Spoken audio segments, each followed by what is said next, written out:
नमस्कार। कक्षा 10वीं विद्यार्थियों, आज हम पढ़ेंगे 10वीं क्लास की जो तीसरी कविता है, सवैया और कवित, जिनके कवि हैं देव। इस कविता में कुल 3 पद हैं। पहला है सवैया और दूसरा और तीसरा कवित का है। वैसे सवैया और कवित छंदों के नाम हैं, तो यहाँ कविताएं हैं ये। तो देव कवि जो रीतिकाल के कवि हैं, और उन्होंने अपने प्रथम पद्यांश में भगवान श्री कृष्ण के बाल रूप का वर्णन किया है, बाल रूप के सौंदर्य का वर्णन किया है। तो कवि क्या कह रहे हैं, आइए पढ़ते हैं। पायनी नुपुर मंजू बजे, कटी किंकनी कई धनुई की मधुराई।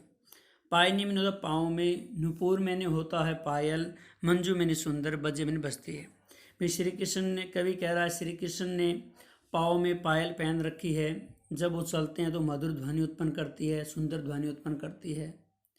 कटी किंकनी, कमर के ऊपर उन्होंने करघनी पहन रखी है। किंकनी में होता है करघनी, कटी में होता है कमर। किंकनी का हम साधारण भाषा में मैं आपको समझाऊं तो छोटे बच्चों को जो एक घुंघरू बांधे जाते हैं, धागे में डालकर उनको कमर पे बांधा जाता है घुंघरू डाल के, उस आभूषण का नाम है।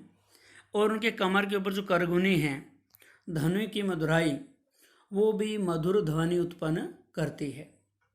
तो पूरी लाइन का सलाह कि श्री कृष्ण ने पाँव में पाजे पहन रखी है जो चलते समय मधुर ध्वनि उत्पन्न करती है, और उन्हें कमर के ऊपर करघनी को पहन रखा है, वो मीठी मधुर ध्वनि उत्पन्न करती है।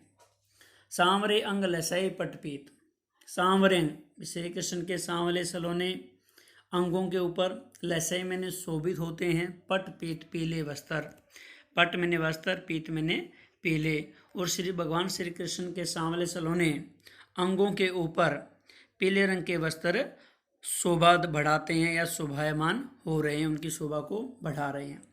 ये हुल से, ये मैंने तो हृदय, हुल से मैंने आनंदित होना, बनमाल स्वाई, फूलों की माला, स्वाई मैंने शोभित होती है भी, उनकी छाती के ऊपर जो फूलों की माला है वो शोभित हो रही है, जो मन में प्रसन्नता उत्पन्न करती है। उनकी छाती की शोभा बढ़ाती हुई फूलों की माला मन में प्रसन्नता उत्पन्न करती है।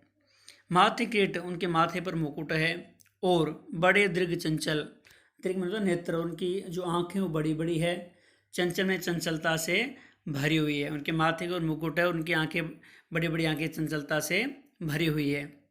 मंद हंसी, मुख चंद जुनाई, जुनाई मैंने होता है चांदनी, मुख चंद चंद्रमा रूपी मुख के ऊपर, मंद हंसी भी, उनके चंद्रमा रूपी मुख के ऊपर जो मीठी मीठी मुस्कान है वो चांदनी के समान फैली हुई है या चांदनी के समान प्रतीत होती है भी। उनकी मंद मंद मुस्कान उनकी चंद्रमा रूपी मुख के ऊपर चांदनी की तरह फैली हुई है।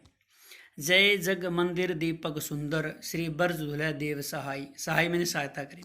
जय पहले अर्थ है, जय में होता है जय जयकार हो, जग मंदिर संसार रूपी मंदिर, दीपक मैंने दीपक के समान जगमगाते हुए, सुंदर मैंने सुंदर होता ही है कि इस संसार रूपी मंदिर में दीपक के समान जगमगाते हुए या प्रकाशित होते हुए श्री कृष्ण की जय जयकार हो।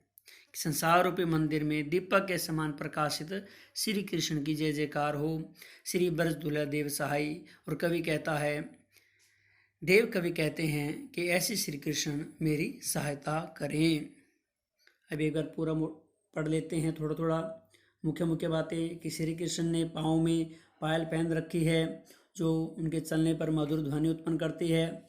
उन्हें कमर पर करगनी पहन रखी है जो मधुर ध्वनि उत्पन्न करती है। सांवले अंगों पर उनके पीले वस्त्र हैं जो शोभायमान है, शोभा बढ़ा रहे हैं। और उनकी छाती के ऊपर फूलों की माला है जो उनकी छाती शोभा बढ़ा रही है और मन में प्रसन्नता उत्पन्न कर रही है।